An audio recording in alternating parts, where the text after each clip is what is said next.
What's going on, everybody? It's Pelfrey, and I can tell you right out of the gate that having the Radeon View profile set up on Apex Fusion is absolutely priceless. So I did change the rockscape a little bit. I'm not done with it. I do plan to move this piece here in the middle. Put this pedestal piece, I'm going to probably leave it right there. Move these two pieces over here. I still have something that's going to go on this side, but I took a piece of rock that was in the display and I put it in the sump area. I didn't want to disturb all of the rock at one time, so it's down here in the sump area, and I just have an air stone down there, just aerating the water, no big deal. Did add some pond matrix to the tank before I did this swap to, again, just assist with the rock swap out. The lights are now about 10 inches from the water surface. I'm getting about 200 par here in the middle of the tank. Shout out to Murphy's Aquatics for lending me the par meter. I don't know if you'll be able to see in here or not. If I can get it to zoom. Bunch of bubble algae. So yeah, I am fighting this brown crap. Still, you know, I blow it off the sand, and a couple days later it's back. This Euphilia here laid on its side too long, and got a little casualty. Got a snail with a bunch of macroalgae on it. Got a snail with a bunch of bubble algae on it. And whenever I picked up this rock to move it, it's a small piece, there were bristleworms everywhere, which you're going to hear different stories on bristleworms. I think they're kind of creepy, but I get it. They serve a purpose, and they're cleaning up what's kind of left over. So yeah, I'm going to try to move this piece in the middle, kind of rescape this tank to where I like it. Now, I did try the gyre pumps on their side, kind of vertically on the sides of the tank, and I didn't dislike it because I didn't play with the gyre settings, and I have them on the LTC mode going up to 40%, so they could have very well worked on the side of the tank, but they just probably needed to be adjusted, so I just moved them back for here for now. I know I've made a lot of changes, so I'm just trying to kind of keep the flow and leave it alone. After some restructuring, we got the big piece in the middle, pedestal with a small piece on top of it, and then two pieces of rock, which this is going to go away. I really like this pedestal rock because it pulls it up off the sand bed. So I actually have another pedestal rock on the way that's going to go over here, but of course I need to put it in the sump and let it sit there and kind of settle in for a little while. I got to wait for it to come in, number one. Number two, the Nile skimmer decided to overflow, so I need to now empty that cup carefully and probably keep it off for a little bit, just because I did kind of aggravate the system. I did change out the filter socks because they were filthy, and that should help with getting the tape cleaned up. So I do have the gyre pumps running, both of them at on constant at 70% and 60%, which is obviously a lot of flow for a 3-foot tank. But I think I'm going to be happy with it. It's going to be hard to see, but there's quite a bit of space between this rock and the front glass now.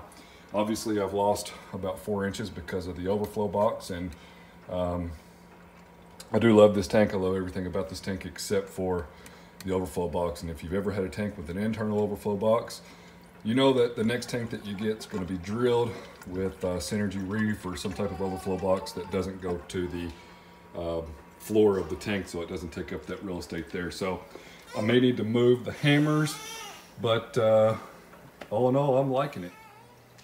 Now that the dust is settled, this is kind of what I got going on. So I do like this structure here in the middle. I do like the pedestal rock, and I do have just a couple small pieces of rock on top of the pedestal rock, just to give it a little bit more height. Again, these two pieces are going to go away. I did put the second Marco, excuse me, Marco pedestal rock in the sump. I need to change the filter socks out, but I did add some more pond matrix to the system just to help out this swap over. So you can see some of these pieces are floating, which is pretty common with the pond matrix. But back to the task at hand. I really do like these pedestal pieces, again, because it gets it up off the sand bed. So now you're gonna get flow throughout. And actually we got the cleaner shrimp just hiding out. So that's been in there for a little while. I'm gonna let it just hang out in the sump for a week or two, and then take these two pieces out, and they're gonna just come out of the tank and not go back in. The pedestal is gonna go in that location there. So it should be a pretty even distribution. So I did pick up a large bulk reef supply reactor, and previously I did run an Aquamax reactor, and I didn't dislike that setup, but it took up a lot of space.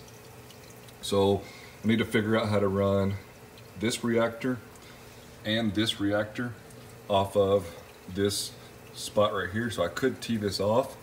I really don't want to set this reactor in the sump, just because I'd kind of like to have it hanging like this so I can get it out and clean the sponges whenever I need to. I did just look up here, and for some reason, I'm sure this thing's probably clogged up. See if we got some output here. Yeah, we got some output, but for some reason there's not a lot of water in it.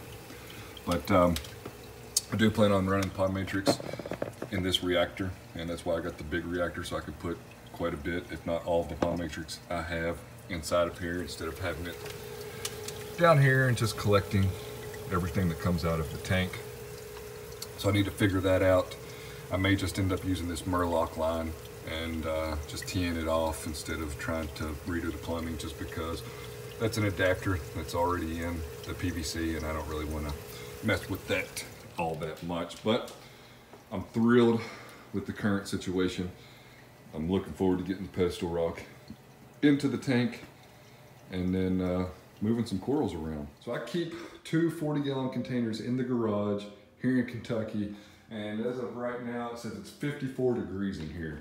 And if I aim this at this barrel, it's 49 degrees, 49 degrees, and mind you, that's just pointing at the barrel, but I can tell you that the water is freezing. I stuck my hand in this bucket a second ago, and it is very, very cold. So this says, I don't know if you can see that, but it says 49, 50 degrees. So this is what I do in the winter. I go ahead and I warm the water up overnight, because it's going to take a little bit of time to warm up 8-ish gallons. And then I add the salt to it, which is kind of, I guess, counterintuitive to what Red Sea specifies and maybe other salt brands. But I don't want to mix up a bunch of salt and then have it sit here for 4 hours and warm up. So I'm just going to let that circulate overnight with the heater in it. Add some salt to it tomorrow. I am using a CJ 1.5 as circulation in here, which has done fine for me for quite some time. So, but yeah, it's, excuse me, pretty cold, 48 degrees there.